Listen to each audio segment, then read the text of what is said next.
Welcome to Natu Reads, an audio library of revolutionary texts.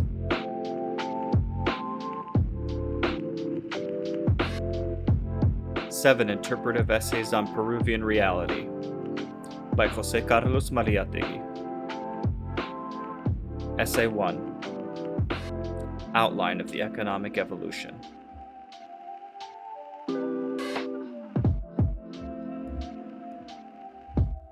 The colonial economy. The degree to which the history of Peru was severed by the conquest can be seen better on an economic than on any other level. Here, the conquest most clearly appears to be a break in continuity. Until the conquest, an economy developed in Peru that sprang spontaneously and freely from the Peruvian soil and people. The most interesting aspect of the empire of the Incas, which was a grouping of agricultural and sedentary communities, was its economy. All historical evidence agrees that the Inca people, industrious, disciplined, pantheist, and simple, lived in material comfort. With abundant food, their population increased. The Malthusian problem was completely unknown to the empire. Although the collectivist organization directed by the Incas had weakened the Indians' individual initiative, it had instilled in them the habit of a humble and religious obedience to social duty, which benefited the economic system. The Incas derived as much social utility as possible from this trait. They improved the vast Inca territory by constructing roads, canals, etc., and they extended its borders by conquering nearby tribes. Collective work and common effort were employed fruitfully for social purposes. The Spanish conquistadors destroyed this impressive productive machine without being able to replace it. The indigenous society and the Inca economy were wholly disrupted and annihilated by the shock of the conquest. Once the bonds that had united it were broken, the nation dissolved into scattered communities. Indigenous labor ceased to function as a concerted and integrated effort. The conquistadors were mainly concerned with distributing and wrangling over their rich booty. They plundered the treasures of temples and palaces. They allotted land and men with no thought of their future use as forces and means of production.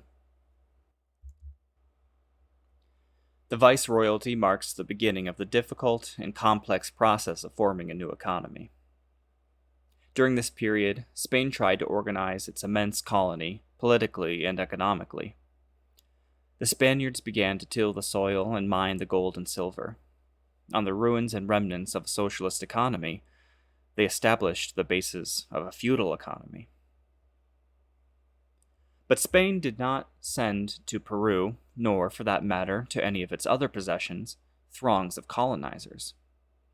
The weakness of the Spanish Empire lay precisely in its character and structure as a military and ecclesiastic, rather than a political and economic power. No large bands of pioneers, like those who disembarked on the shores of New England, arrived in the Spanish colonies. Viceroys, courtesans, adventurers, priests, lawyers, and soldiers were almost the only ones to come to Spanish America. Therefore, no real colonizing force developed in Peru.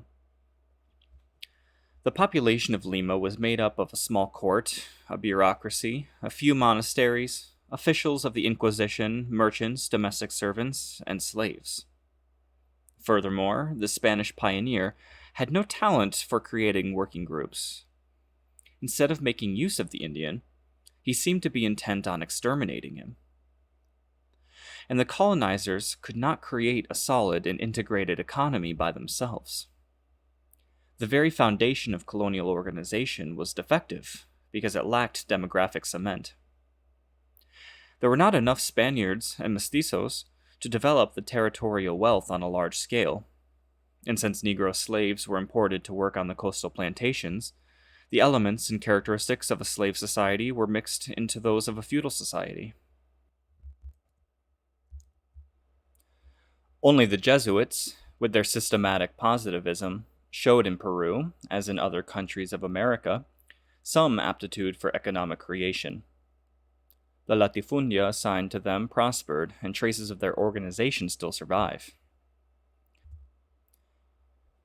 Remembering how skillfully the Jesuits in Paraguay made use of the natives' natural inclination to communal work, it's not surprising that this congregation of the sons of St. Ignatius of Loyola, as Unamuno called them, created centers of work and production on Peruvian soil, while nobles, lawyers, and priests enjoyed a luxurious and worldly life in Lima. Almost the sole interest of the colonizers was the mining of Peruvian gold and silver. I have referred more than once to the tendency of the Spaniards to settle in the lowlands and how they feared and distrusted the Andes, of which they never really felt themselves masters.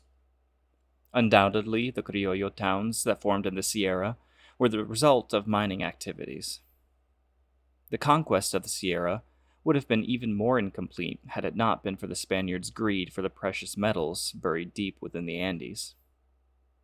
These were the historical bases of the new Peruvian economy, of the colonial economy, colonial to its roots, a process that is still evolving.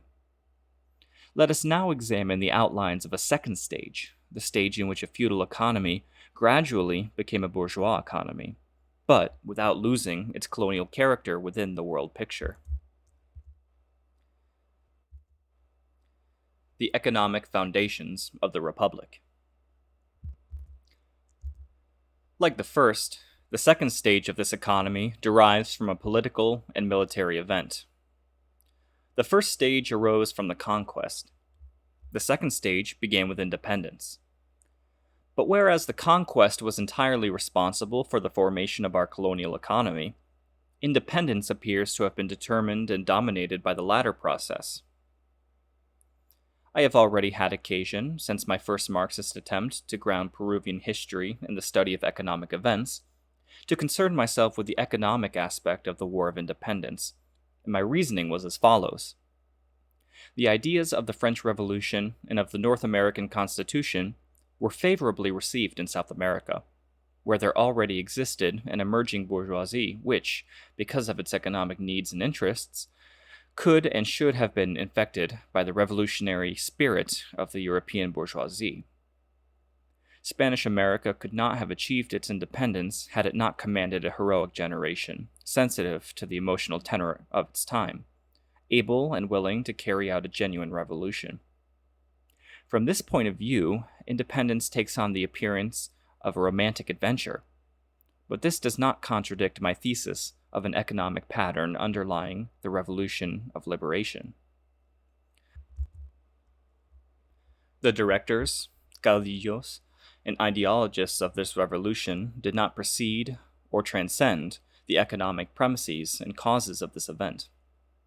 Intellectual and emotional circumstances did not precede economic circumstances. Spain's policy totally obstructed and thwarted the economic development of its colonies by not permitting them to trade with any other nation, and by reserving to itself the privileges of the mother country to monopolize all commerce and business carried out in its dominions. The producing forces of the colonies naturally fought to shake off these fetters. If the emerging economy of the embryonic nations of America was to develop, it needed above all to be free of the rigid authority and medieval mentality of the King of Spain. The student of this period cannot help but see here that South America's independence movement was only too obviously inspired by the interests of the Criollo and even the Spanish population, rather than by the interests of the indigenous population. From the standpoint of world history, South America's independence was determined by the needs of the development of Western, or, more precisely, capitalist civilization. The rise of capitalism had a much more decisive and profound, if less apparent and recognizable, influence on the evolution of independence than the philosophy and literature of the encyclopedists. The British Empire, fated to become the real and unsurpassed representative of the interests of capitalist civilization, was taking shape. In England, center of liberalism and Protestantism, it was industry and machinery that prepared the way for capitalism, rather than the country's traditionally cited political philosophy and religious belief. Therefore, England, with the clear sense of destiny and historic mission that was to gain hegemony in capitalist civilization, played a leading role in South America's independence. Whereas the Prime Minister of France, the nation that some years earlier had given the world a great revolution, refused to recognize these young South American republics that could export, quote, not only their products but their revolutionary ideas, unquote. Mr. Canning, faithful interpreter and agent of England's interests, recognized them and thereby justified their right to separate from Spain and, in addition, to organize themselves democratically. And even before Mr. Canning, the bankers of London, no less timely and effective for being usurers, had financed the formation of the new republic. The Spanish Empire sank into oblivion because it did not rest on military and political foundations and, especially, because it represented an outdated economy. Spain could supply its colonies only with priests, lawyers, and nobles. Its colonies craved more practical and modern instruments and, consequently, turned to England's industrialists and bankers. Acting as agents of an empire created by a manufacturing and free trade economy, the new style colonizers wanted, in turn, to dominate these markets. The economic interests of the Spanish colonies and of the capitalist West coincided exactly, although, as often happens in history, neither of the parties concerned was aware of this fact. The new nations, following the same natural impulse that had led them to independence, dealt with the capital and industry of the West in order to obtain the new elements and relations necessary to expand their economies. They began to send to the capitalist West the products of their soil and subsoil and to receive from it cloth, machinery, and 1,000 industrial products. In this way, a continual and increasing trade was established between South America and Western civilization. The countries on the Atlantic naturally benefited most from this trade because of their proximity to Europe. Argentina and Brazil, especially, attracted great quantities of European capital and immigrants, and the floods from the West left rich and homogeneous deposits that accelerated the changes by which the economy and culture of these countries gradually acquired the function and structure of the European economy and culture. There, liberal bourgeois democracy could take root, whereas in the rest of South America, it was blocked by extensive and tenacious remains of feudalism. In this period, the general historical process in Peru entered a stage that differentiated and separated it from the historical process of other countries in South America. Because of geography, some countries would advance more rapidly than others. The independence that had united them in a common cause decreed that they should part to follow their individual destinies. Since European ships could reach Peru's ports only after a long voyage, that country found itself closer geographically to the Orient, and its trade with Asia became substantial. The Peruvian coast received contingents of Chinese immigrants who replaced the Negro slaves imported during the Viceroyalty and emancipated partly as a result of the transformation from a feudal to a more or less bourgeois economy. But trade with Asia could not contribute effectively to the formation of a new Peruvian economy. Peru, having emerged from the conquest and confirmed its independence, required the machinery, techniques, and ideas of the Europeans, the Westerners. The period of guano and nitrates. There is a chapter in the evolution of the Peruvian economy that opens with the discovery of guano and nitrates and closes with the loss of this wealth. Here is found a full explanation of a series of political phenomena in our historical process that have been distorted and falsified by a superficial approach to Peruvian history based on anecdotes and rhetoric. However, my rapid interpretation does not propose to explore or closely examine these phenomena, but to point out and define the essential characteristics of the formation of our economy, in order to make clearer its colonial cast. Let us consider only the economic facts. It is interesting that in the story of the Republic, such coarse and humble substances as guano and nitrates should have taken over the role that had been reserved to gold and silver in a more romantic and less positivist era. Spain wanted and kept Peru as a producer of precious metals. England preferred Peru as a producer of guano and nitrates. But the motive remained the same, only the times changed. The attraction of Peru's gold diminished with the discovery of gold in California. On the other hand, guano and nitrates, found almost exclusively in Peru, had been worthless to previous civilizations, but were extremely valuable to an industrial civilization. These materials, on a remote coast in the South Pacific, were essential to the development of European or Western industrialism. In addition, unlike other Peruvian products, they were not hampered by the rudimentary and primitive state of land transport. Whereas gold, silver, copper, and coal mined from the Andes had to be conveyed great distances over rugged mountain ranges, guano and nitrate deposits lay on the coast within easy reach of the cargo ships. These natural resources were so easily exploited that they became the center of the country's economic life and occupied a disproportionately large place in the Peruvian economy. The treasury derived its principal revenue from their export, and the country felt wealthy. The government made lavish use of its credit, mortgaging its future to English finance. This is in broad outline the entire history of guano and nitrates from a purely economic standpoint. The rest, at first glance, belongs to the historian. But, as in all such cases, the economics of the situation is much more complex and far-reaching than it appears.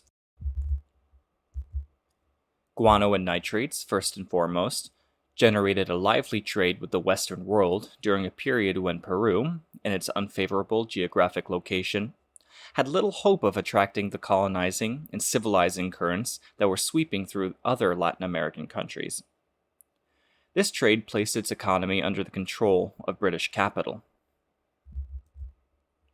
Later, as a result of debts guaranteed by both products, Peru was forced to hand over to England the administration of its railroads, that is, the very key to the exploitation of its resources. The profits earned from the export of guano and nitrates, created in Peru, where property always had preserved its aristocratic and feudal character, the first solid elements of commercial and banking capital. Those who profited directly and indirectly from the wealth on the coast began to constitute a capitalist class. The bourgeoisie that developed in Peru was related in its origin and structure to the aristocracy, which, though composed chiefly of the descendants of colonial landholders, had been obliged by its role to adopt the basic principles of liberal economics and politics. This circumstance, which will be referred to in later essays, is pertinent to the following statements. Quote, "In the first period of independence, the struggle between military factions and leaders appeared to be a consequence of the lack of an integrated bourgeoisie. Peru had lagged behind other Spanish-American countries in defining the elements of a liberal bourgeoisie. To enable the latter to function, it needed to establish a strong capitalist class. Meanwhile, power remained in the hands of the military caudillos. The Castilla regime marked the consolidation of the capitalist class. Government concessions and profits from guano and nitrates created capitalism and a bourgeoisie which, once organized into civilismo, soon took over all power." End quote. Another aspect of this chapter in the economic history of Peru was the shifting of the economy to the coast. The search for gold and silver had compelled the Spaniards, against their inclination to settle on the coast, to maintain advanced posts in the Sierra. Mining was the mainspring of the economic system imposed by Spain, and required that the colonial regime be based in the Sierra, an area which previously had supported a genuinely and typically agrarian society. Guano and nitrates corrected this situation by strengthening the power of the coast. The new Peru moved to the lowlands. thereby intensifying its social dualism and conflict, which to this day remain its greatest historical problem. The period of guano and nitrates, therefore, cannot be isolated from the subsequent development of Peru's economy, because it contains the roots and elements of the period that follows. One consequence of guano and nitrates, the War of the Pacific, did not cancel out the other consequences of their discovery and exploitation. With the loss of these resources came the tragic realization of the danger of an economic prosperity supported or held together almost solely by the possession of natural wealth, at the mercy of the greed or aggression of foreign imperialism, or vulnerable to the continual changes in industrial needs arising from scientific invention. Cayo speaks with obvious capitalist realism of the economic and industrial instability produced by scientific progress. During the period dominated and characterized by trade in guano and nitrates, the transformation of Peru's economy from feudal to bourgeois received its first powerful stimulus. If, instead of a mediocre metamorphosis of the ruling class, there had emerged a new class with vigor and purpose, unquestionably that transformation would have progressed more evenly and firmly. Peru's post-war history is evidence of this. Its defeat and loss of nitrate territory initiated a prolonged decline in productive drive, unfortunately not compensated for by a liquidation of the past. The character of Peru's present economy. The last chapter in the evolution of the Peruvian economy is its post-war period. This chapter begins with the almost complete collapse of the country's productive energy. Defeat not only meant that the national economy lost its principal resources, nitrates and guano, it also meant the paralysis of economic initiative, a general depression in production and commerce, the depreciation of national currency, and the loss of foreign credit. Bleeding and mutilated, the country suffered from a terrible anemia. Again, as after independence, military leaders took charge. But they were spiritually and organically incapable of directing the task of economic reconstruction. Very soon, the capitalist group that had formed during the period of guano and nitrates resumed its activity and returned to power.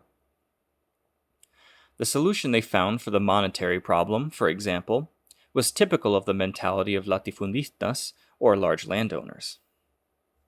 They were indifferent not only to the interests of the proletariat, but also to those of the bourgeoisie, the only social groups that would be ruined by the abrupt demonetization of paper currency. This measure and the Grace Contract were undoubtedly the most significant and characteristic actions taken by a landholding plutocracy to eliminate the economic consequences of the war. The Grace Contract ratified British domination in Peru by delivering the state railways to the English bankers who, until then, had financed the Republic and its extravagances. At the same time, it gave the London financial market the guarantees necessary to make new investments in Peruvian business. No immediate results were obtained with the restoration of the government's credit, but prudent and safe investments again began to attract British capital. The Peruvian economy, by means of a practical examination of its condition as a colonial economy, secured some aid for its convalescence. With the completion of the railway to Oroya, traffic was opened to the industrial products of the department of Junín, permitting large-scale exploitation of its mining wealth. Pierola fully adapted his economic policy to the same interests. The democratic caudillo, who for so long had thunderously aroused the masses against the wealthy, now took pains to carry out a civilismo administration. His tax system and fiscal measures removed any possible doubts that might have been raised by his phraseology and metaphysics. This confirms the principle that the meaning and shape of men, their policy and deeds, are more clearly revealed on an economic than on a political level.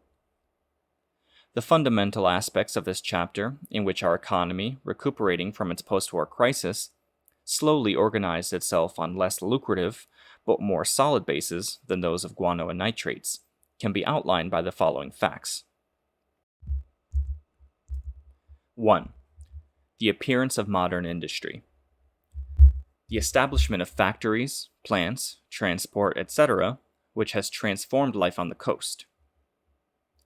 The formation of an industrial proletariat with a growing natural tendency to adopt a class ideology, thereby blocking one of the traditional paths of caudillo proselytism and changing the terms of the political struggle. 2. The role of finance capital. The emergence of national banks which finance various industrial and commercial enterprises, but which are very limited in scope because of their subservience to foreign capital and large agricultural properties, and the establishment of branches of foreign banks serving the interests of North American and English finance. 3. The shorter distance and increased traffic between Peru and the United States and Europe. As a result of the opening of the Panama Canal, Peru's geographical position has notably improved and its incorporation into Western civilization has accelerated. 4. The gradual substitution of North American for British ascendancy. The Panama Canal seems to have brought Peru closer to the United States than to Europe. The participation of North American capital in the exploitation of Peru's copper and petroleum, which have become two of its most important products, furnishes a broad and enduring base for the growing influence of the United States. Exports to England, which in 1898 made up 56.7% of total exports, by 1923 came only to 33.2%. In the same period, exports to the United States rose from 9.5% to 39.7%. And this trend was even more striking in imports. Whereas in that 25-year period, imports from the United States went up from 10% to 38.9%, those from Great Britain dropped from 44.7% to 19.6%. 5. The development of a capitalist class no longer dominated by the old aristocracy. Although agricultural property owners retain their power, the authority of families with viceregal names has declined. The bourgeoisie has grown stronger. 6. The rubber illusion. In its halcyon days, Peru thought it had found El Dorado in its tropical forests, which temporarily acquired enormous value in the economy. They especially caught the imagination of the country and attracted hordes of, quote, hardy adventurers. This illusion, tropical in origin and tone, faded with the fall in the price of rubber. 7. The excess profits of the European period. The boom in Peruvian products caused a rapid increase in domestic private wealth. The hegemony of the coast in the Peruvian economy was reinforced. 8.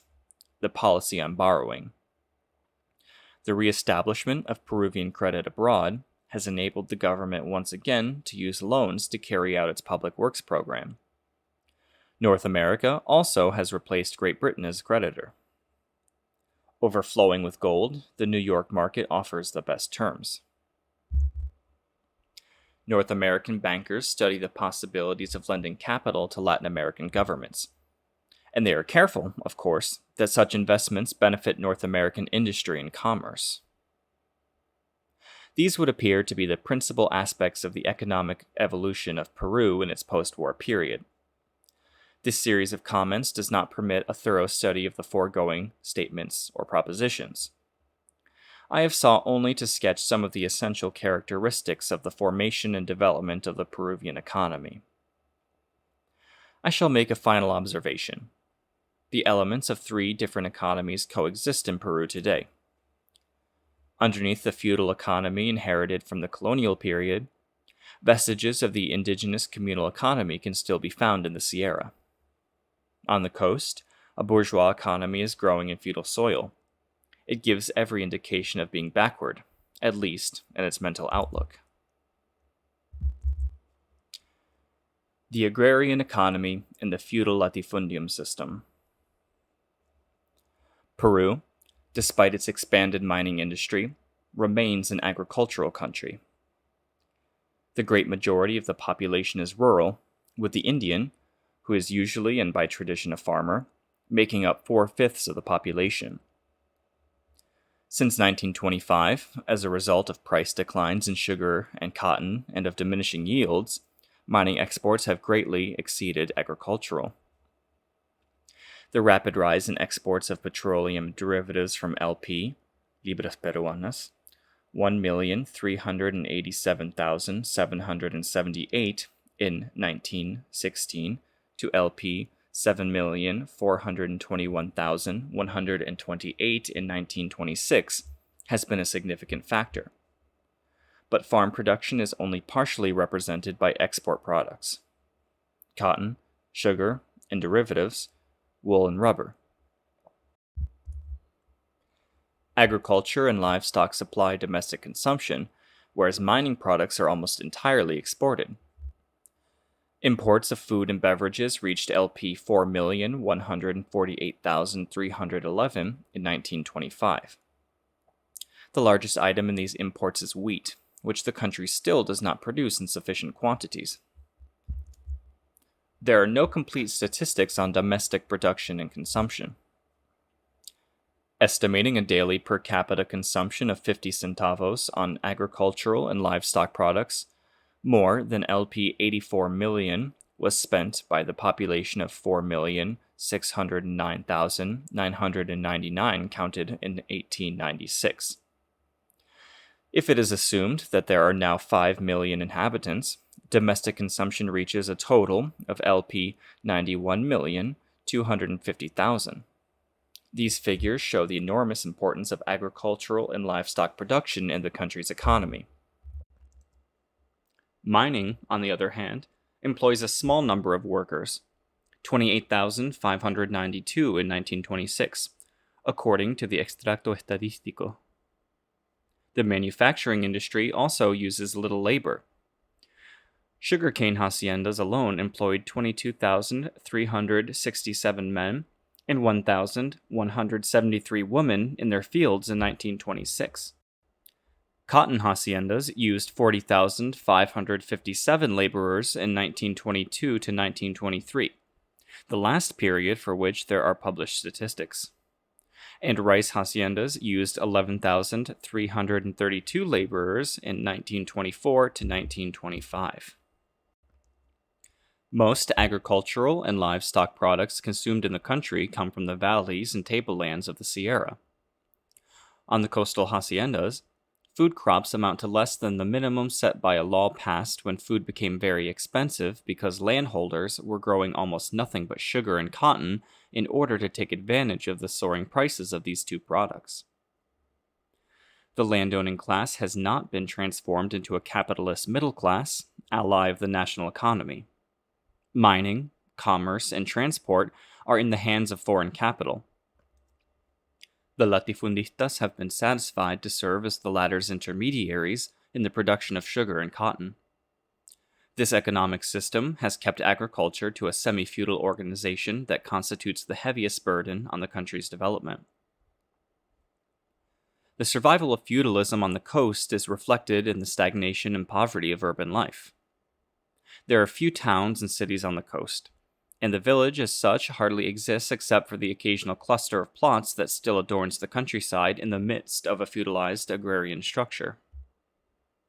In Europe, the village is descended from the fief. On the Peruvian coast, the village does not exist because the fief is still preserved virtually intact. The hacienda, with its more or less classic manor house and usually wretched workers' compound, rancheria, and the sugar mill with its outbuildings, colcas, are the typical rural community. This lack of villages and scarcity of towns prolongs the desert into the cultivated and fertile land of the valley. Cities, according to a law of economic geography, are formed regularly in valleys where roads intersect. The rich and broad valleys of the Peruvian coast, which head the statistics of national production, have not yet produced a city. At their crossroads or railway stations may be found scattered towns, torpid, malaria-ridden and feeble, lacking either rural health or urban attire. And, in some cases, as in the Chicama Valley, the latifundium, has begun to suffocate the city. Capitalist enterprise, more than the castle or the feudal domain, opposed the prerogatives of the city by competing for its business and robbing it of its function. Within European feudalism, the elements of growth, the factors of town life, were, in spite of the rural economy, much greater than within Criollo semi-feudalism. The countryside, however secluded, needed the town. It had, above all, a surplus of food crops to dispose of. Instead, the coastal hacienda grows cotton or sugar cane for distant markets. Assured of the transport of these products, it has little interest in relations with its surroundings. Food crops, when not completely eliminated by the cultivation of cotton or sugar cane, are raised only for consumption on the hacienda. In many valleys, the town receives nothing from and possesses nothing in the countryside.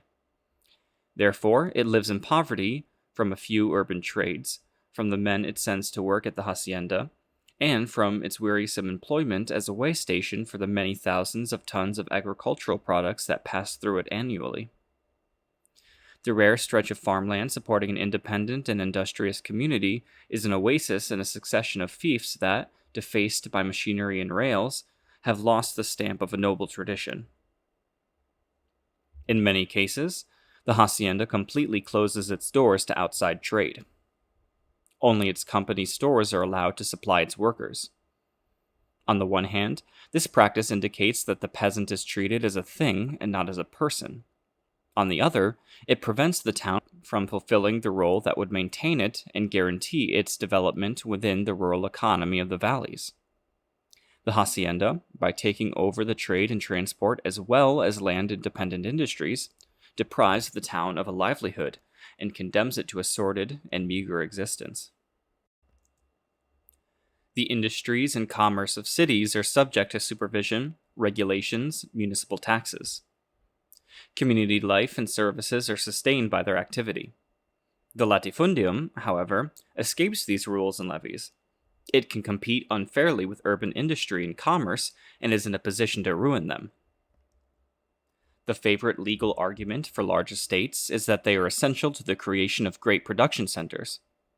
Modern agriculture, it is claimed, requires expensive machinery, huge investments, and expert management. Small properties cannot meet these needs. Exports of sugar and cotton safeguard Peru's balance of payments. But the crops, the machinery, and the exports that the latifundistas boast of are far from being their own achievement. Production of cotton and sugar has flourished thanks to the stimulus of credits obtained for that purpose and on the basis of appropriated lands and cheap labor. The financial organization of these crops, which depend for development and profit on the world market, is not the result of either the foresight or the cooperation of landowners. The latifundium simply has adapted itself to outside incentives. Foreign capital, in its perennial search for land, labor, and markets, has financed and directed the work of landowners by lending them money secured by the latter's products and properties. Many mortgaged estates already are being directly administered by exporting firms. The country's landowning aristocracy has most clearly shown its incompetence in the department of La Libertad, where it owned large valley haciendas. Many years of capitalist development brought the following results. The concentration of the sugar industry in the region of two huge sugar mills, Cartavio and Casagrande, both foreign-owned. The absorption of domestic business by these two enterprises, especially the second, which also monopolized import trade, and the commercial decline of the city of Trujillo and the bankruptcy of most of its important firms.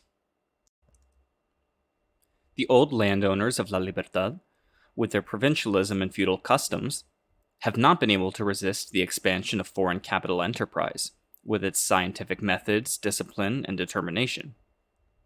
In general, all this has been lacking in local landholders, some of whom could have accomplished as much as the German industrialists if they had had the same entrepreneurial temperament. The Criollo landowner is handicapped by his Spanish heritage and education, which keeps him from clearly perceiving and understanding all that distinguishes capitalism from feudalism. The moral, political, and psychological elements of capitalism apparently have not found a favorable climate here. The capitalist, or rather the criollo landowner, believes in income before production.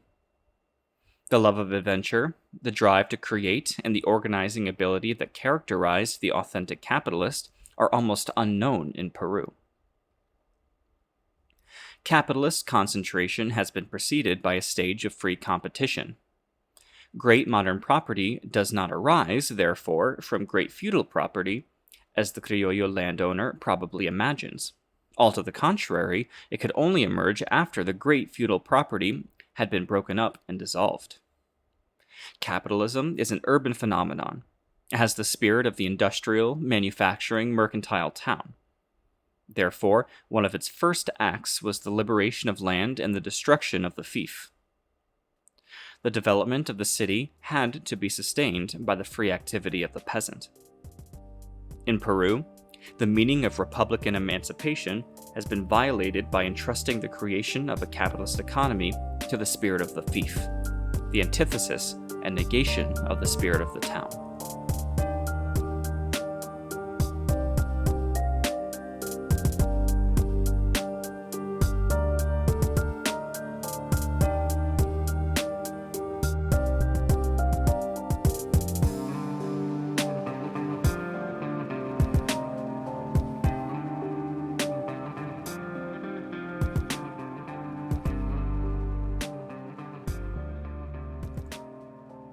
Essay 2.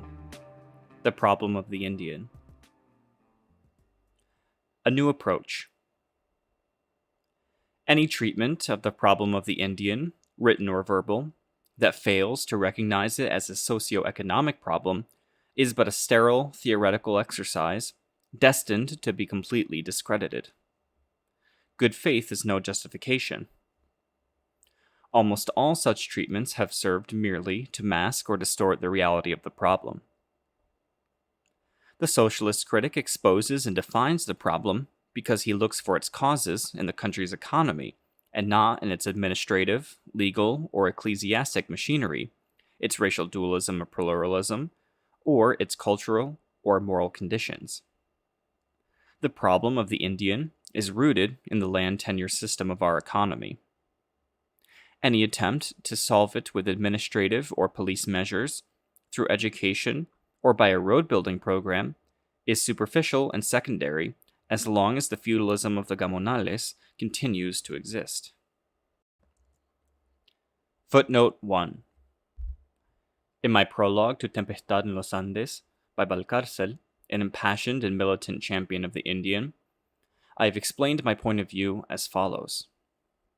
Quote, faith in the Renaissance of the Indian is not pinned to the material process of westernizing the Quechua country.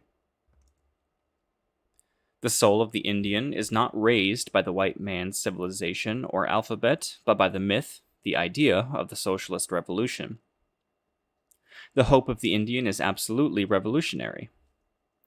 That same myth, that same idea, are the decisive agents in the awakening of other ancient peoples or races in ruin. The Hindus, the Chinese, etc. Universal history today tends as never before to chart its course with a common quadrant. Why should the Inca people, who constructed the most highly developed and harmonious communistic system, be the only ones unmoved by this worldwide emotion? The consanguinity of the Indian movement with world revolutionary currents is too evident to need documentation. I have said already that I reached an understanding and appreciation of the Indian through socialism. The case of Valcárcel proves the validity of my personal experience. Valcárcel, a man with different intellectual background, influenced by traditionalist tastes and oriented by another type of guidance and studies, politically resolved his concern for the Indian in socialism. In this book, he tells us that, quote, the Indian proletariat awaits its Lenin. A Marxist would not state it differently. As long as the vindication of the Indian is kept on a philosophical and cultural plane, it lacks a concrete historical base. To acquire such a base, that is, to acquire physical reality, it must be converted into an economic and political vindication. Socialism has taught us how to present the problem of the Indian in new terms. We have ceased to consider it abstractly as an ethic or moral problem, and we now recognize it concretely as a social, economic, and political problem. And, for the first time, we have felt it to be clearly defined. Those who have not yet broken free of the limitations of a liberal bourgeois education take an abstractionist and literary position. They idly discuss the racial aspects of the problem, disguising its reality under a pseudo-idealistic language, and forgetting that it is essentially dominated by politics and, therefore, by economics. They counter revolutionary dialectics with a confused critical jargon, according to which a political reform or event cannot solve the Indian problem because its immediate effects would not reach a multitude of complicated customs and vices that can only be changed through a long and normal evolutionary process. History, fortunately, dispels all doubts and clears up all ambiguities. The conquest was a political event. Although it abruptly interrupted the autonomous evolution of the Quechua nation, it did not involve a sudden substitution of the conqueror's law and customs for those of the natives. Nevertheless, this political event opened up a new period in every aspect of their spiritual and material existence. The change in regime altered the life of the Quechua people to its very foundations. Independence was another political event.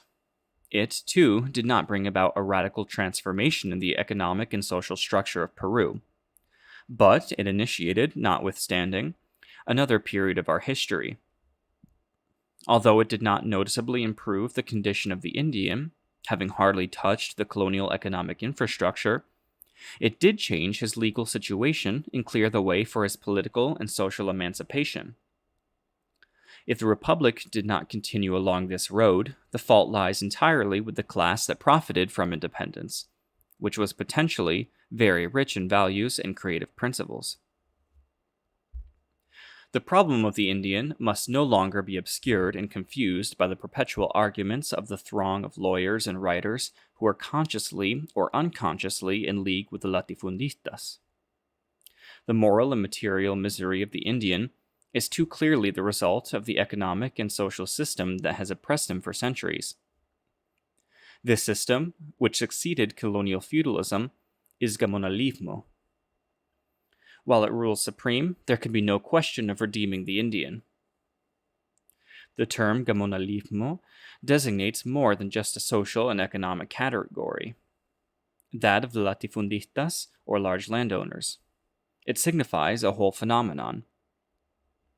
Gamonalismo is represented not only by the gamonales, but by a long hierarchy of officials, intermediaries, agents, parasites, etc. The literate Indian who enters the service of gamonalismo turns into an exploiter of his own race. The central factor of the phenomenon is the hegemony of the semi-feudal landed estate in the policy and mechanism of the government. Therefore, it is this factor that should be acted upon if the evil is to be attacked at its roots, and not merely observed in its temporary or subsidiary manifestations. Gamonalismo or feudalism could have been eliminated by the Republic within its liberal and capitalist principles. But for reasons I have already indicated, those principles have not effectively and fully directed our historic process. They were sabotaged by the very class charged with applying them, and for more than a century they have been powerless to rescue the Indian from a servitude that was an integral part of the feudal system. It cannot be hoped that today, when those principles are in crisis all over the world, they can subtly acquire in Peru an unwanted creative vitality. Revolutionary, and even reformist thought can no longer be liberal. They must be socialist. Socialism appears in our history not because of chance, imitation, or fashion, as some superficial minds would believe, but because it was historically inevitable. On the one hand, we who profess socialism struggle logically and consistently for the reorganization of our country on socialist basis. proving that the economic and political regime that we oppose has turned into an instrument for colonizing the country on behalf of foreign imperialist capitalism, we declare that this is a moment in our history when it is impossible to be really nationalist and revolutionary without being socialist. On the other hand, there does not exist and never has existed in Peru a progressive bourgeoisie, endowed with national feelings, that claims to be liberal and democratic, and that derives its policy from the postulates of its doctrine. End quote, and footnote. Gamonalismo necessarily invalidates any law or regulation for the protection of the Indian. The hacienda owner, the latifundista, is a feudal lord. The written law is powerless against this authority, which is supported by custom and habit. Unpaid labor is illegal, yet unpaid and even forced labor survive in the latifundium. The judge, the subprefect, the commissary, the teacher, the tax collector, all are in bondage to the landed estate. The law cannot prevail against the gamonales. Any official who insisted on applying it would be abandoned and sacrificed by the central government. Here, the influences of gamonalismo are all powerful, acting directly or through parliament with equal effectiveness. A fresh approach to the problem of the Indian, therefore, ought to be much more concerned with the consequences of the land tenure system than with drawing up protective legislation. The new trend was started in 1918 by Dr. José Encinas in his Contribución a una legislación tutelar indígena, and it has steadily gained strength. But by the very nature of his study, Dr. Encinas could not frame a socioeconomic program. Since his proposals were designed to protect Indian property, they had to be limited to legal objectives. Outlining an Indigenous Homestead Act, Dr. Encinas recommended the distribution of state and church lands. Although he did not mention expropriating the land of the latifundium gamonales, he reportedly and conclusively denounced the effects of the latifundium system, and thereby, to some extent, ushered in the present socio-economic approach to the Indian question. This approach rejects and disqualifies any thesis that confines the question to one or another of the following unilateral criteria: administrative, legal, ethnic, moral, educational, ecclesiastical. The oldest and most obvious mistake is, unquestionably, that of reducing the protection of the Indian to an ordinary administrative matter. From the days of Spanish colonial legislation, wise and detailed ordinances, worked out after conscientious study, have been quite useless. The Republic, since independence, has been prodigal in its decrees, laws, and provisions intended to protect the Indian against exaction and abuse. The gamonal of today, like the encomendero of yesterday, however, has little to fear from administrative theory. He knows that its practice is altogether different. The individualistic character of the Republic's legislation has favored the absorption of Indian property by the latifundium system. The situation of the Indian, in this respect, was viewed more realistically by Spanish legislation. But legal reform has no more practical value than administrative reform when confronted by feudalism intact with the economic structure. The appropriation of most communal and individual Indian property is an accomplished fact.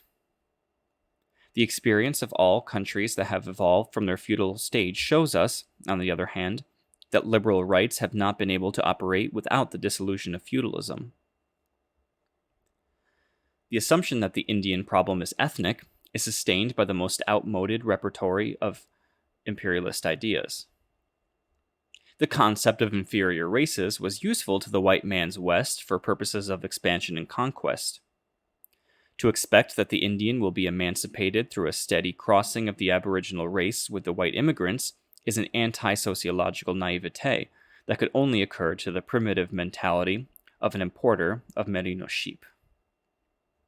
The people of Asia, who are in no way superior to the Indians, have not needed any transfusion of European blood in order to assimilate the most dynamic and creative aspects of Western culture. The degeneration of the Peruvian Indian is a cheap invention of sophists who serve feudal interests. The tendency to consider the Indian problem as a moral one embodies a liberal, humanitarian, enlightened 19th century attitude that in the political sphere of the Western world inspires and motivates the, quote, leagues of human rights, unquote. The anti-slavery conferences and societies in Europe that have denounced more or less futilely the crimes of the colonizing nations are born of this tendency, which always has trusted too much in its appeals to the conscience of civilization. González Prada was not immune to this hope when he wrote that, quote, the condition of the Indian can improve in two ways. Either the heart of his oppressor will be moved to take pity and recognize the rights of the repressed, or the spirit of the oppressed will find the valor needed to turn on the oppressors, end quote. The Pro-Indian Association, 1900 to 1917, represented the same hope, although it owed its real effectiveness to the concrete and immediate measures taken by its directors in defense of the Indian. This policy was due in large measure to the practical, typically Saxon idealism of Dora Mayer, and the work of the association became well known in Peru and the rest of the world. Humanitarian teachings have not halted or hampered European imperialism, nor have they reformed its methods. The struggle against imperialism now relies only on the solidarity and strength of the liberation movement of the colonial masses. This concept governs anti-imperialist action in contemporary Europe, action that is supported by liberals like Albert Einstein and Romain Rolland, and therefore cannot be considered exclusively socialist. On a moral and intellectual plane, the Church took a more energetic, or at least a more authoritative stand centuries ago. This crusade, however, achieved only very wise laws and provisions. The lot of the Indian remained substantially the same. González Prada, whose point of view, as we know, was not strictly socialist, looked for the explanation of its failure in the economic essentials. Quote, it could not have happened otherwise. Exploitation was the official order. It was pretended that evils were humanely perpetrated and injustices committed equitably. To wipe out abuses, it would have been necessary to abolish land appropriation and forced labor, in brief, to change the entire colonial regime. Without the toil of the American Indian, the coffers of the Spanish treasury would have been emptied, unquote. In any event, religious tenets were more likely to succeed than liberal tenets. The former appealed to a noble and active Spanish Catholicism, whereas the latter tried to make itself heard by a weak and formalist criollo liberalism. But today, a religious solution is unquestionably the most outdated and anti-historic of all. Its representatives, unlike their distant, how very distant, teachers, are not concerned with obtaining a new declaration on the rights of Indians, with adequate authority and ordinances. The missionary is merely assigned the role of mediator between the Indian and the Gamonal. If the Church could not accomplish its task in a medieval era, when its spiritual and intellectual capacity could be measured by friars like Las Casas, how can it succeed with the elements it commands today? The Seventh-day Adventists, in that respect, have taken the lead from the Catholic clergy, whose cloisters attract fewer and fewer evangelists. The belief that the Indian problem is one of education does not seem to be supported by even a strictly and independently pedagogical criterion. Education is now more than ever aware of social and economic factors. The modern pedagogue knows perfectly well that education is not just a question of school and teaching methods. Economic and social circumstances necessarily condition the work of the teacher. Gamonalismo is fundamentally opposed to the education of the Indian. It has the same interest in keeping the Indian ignorant as it has in encouraging him to depend on alcohol. The modern school, assuming that in the present situation it could be multiplied at the same rate as the rural school-age population, is incompatible with the feudal latifundium. The mechanics of the Indian servitude would altogether cancel the action of the school if the latter, by a miracle that is inconceivable with social reality, should manage to preserve its pedagogical mission under a feudal regime. The most efficient and grandiose teaching system could not perform these prodigies. School and teacher are doomed to be debased under the pressure of the feudal regime, which cannot be reconciled with the most elementary concept of progress and evolution. When this truth becomes partially understood, the saving formula is thought to be discovered in boarding schools for Indians. But the glaring inadequacy of this formula is self-evident in the view of the tiny percentage of the indigenous school population that can be boarded in these schools. The pedagogical situation, advocated by many in good faith, has been discarded officially. Educators, I repeat, can least afford to ignore economic and social reality. At present, it only exists as a vague and formless suggestion which nobody, or doctrine, wants to adopt. The new approach locates the problem of the Indian and the land tenure system.